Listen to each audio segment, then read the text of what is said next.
Good morning. It is a very important day today because we are going over the new edition, the second edition of the Cath Lab Visual Orientation Manual.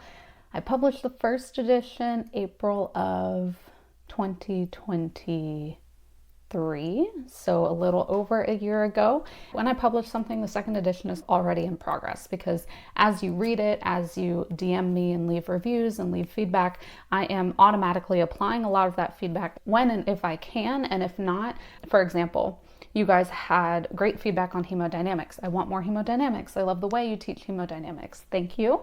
And I couldn't decide, did I want a separate expansion for that, or was there room for it to put the full breadth of what I wanted to put in the orientation manual, or would it be too overwhelming? So a lot of those decisions go into the creation process. Please, if there is feedback or something we have discussed that I just couldn't fit in here or didn't really flow in here or would be too overwhelming for newbies, don't worry. It will be seen in a separate expansion, maybe on its own, or something else in the future. So for instance, I really want to do an EP manual, so I'll put all of that completely separate, pacers and everything like that, and then a peripheral intervention manual. So there's a lot of things that don't really belong in here and I want to pull into a separate peripheral segment. I feel like the more structure there is, because that's really what's lacking in a lot of people's orientation process, the better off someone will be right off the bat. So although I'm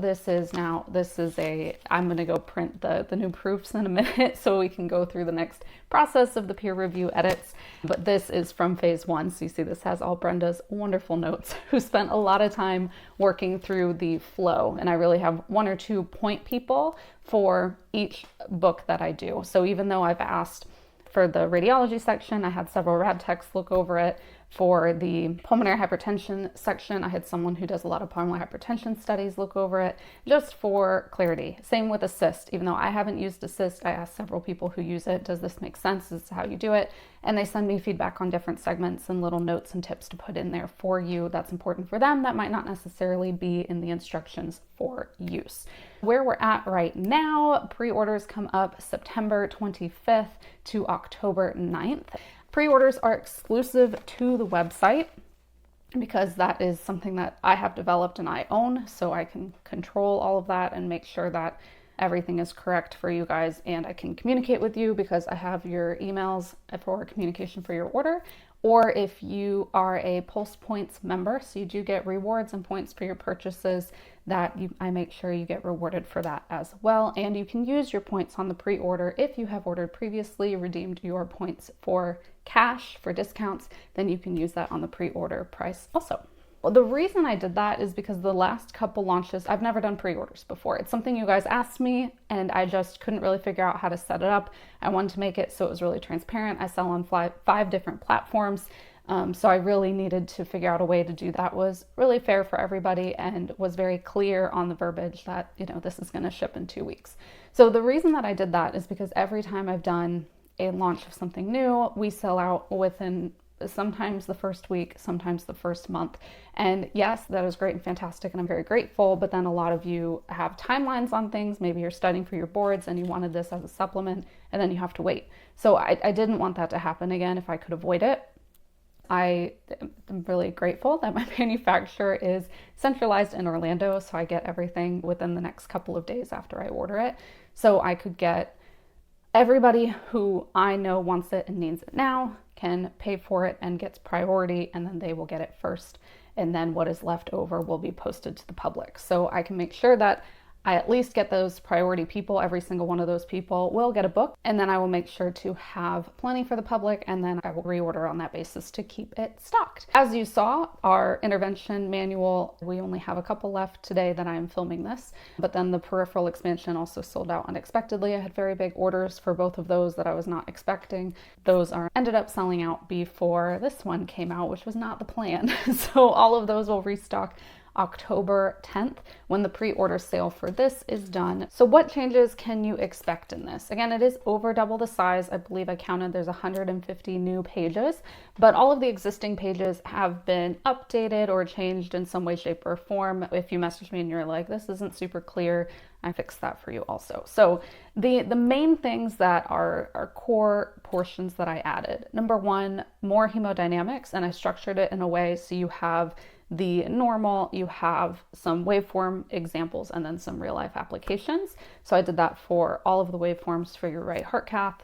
I went over more about aortic stenosis, pullback, mitral stenosis, and some examples, and coronary angiograms. So I know that's a huge component of onboarding, so I added a ton of those since I got in the flow of doing the YouTube videos, the examples on my social media that you guys have been engaging with and enjoying. So now you can find all of that in here in a step-by-step process going through all of the views. So there is a whole section for hemodynamics and then a whole section for angiography. The other thing that was really common to add were closure devices. So I did add all of the closure devices, just an overview of what they are, the differences between them. Coronary artery bypass grafts. I think that is everyone's kind of bane of their existence when they're first learning. You're like, I don't even know what the normal anatomy looks like. Why are you now throwing bypass grafts in there? So I have plenty of examples for that and some processes on how you can try to identify that on angiography. Another big addition has been all of the radial, how to get access, the bands and the post-procedure things, because I think there's a lot of misinformation and confusion about it on there, and that's because the way they write their instructions for use.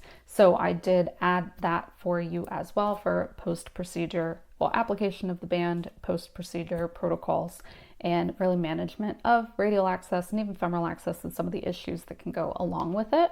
Manifold and assist were two very big items, so I included complete manifold, how to prep. Again, just a suggestion, everybody does it differently, but it's good to start with something. So I have that there, the complete assist setup and how to use it as well, because that has seemed to increase really globally in its use, so you can find that in here now. Please make sure that you review the table of contents on my social media platforms. I have highlighted everything that has been added and or updated. So just because it's not a new page, sometimes sections have been expanded, sometimes something basic. Cardiac rhythms, I added some more, some procedural EKG changes that you can expect, or I have updated pretty much every single page on here as well, just if something has changed in the last year, because you know that happens, or if there was an extra infographic that I could add to add clarity to something. Thank you for giving this so much love over the last a little over a year. That's why it has become what it has become, and I've been able to expand it out this way. When I first started this, I did my RCIS study guide. I knew there was a need for that because people are taking the exam. I really wanted something visual and very straightforward because a lot of people just feel overwhelmed. And then I made this manual out of asks for some of the stuff I was putting on social media, and I thought maybe 20 people would read it. Now we're at, I think, over 7,000, and that's just the people that I know about. So very grateful. Thank you for your patience in me developing this second edition, updating some things, adding all of your feedback and awesome ideas. And I do hope this helps not only if you're a newbie in the lab, but if you're a preceptor or a trainer and you have an orientee that you're trying to work through the process and explain things to them, because I know we're not really taught to educate or how to educate and train. And I hope this just is an awesome tool in your process for supporting your people. Thank you for watching. Please subscribe and make sure to grab your copy during the pre-sale. Again, it's September 25th, 10 a.m. Eastern Time until October 9th, 11:59 p.m. Eastern Time.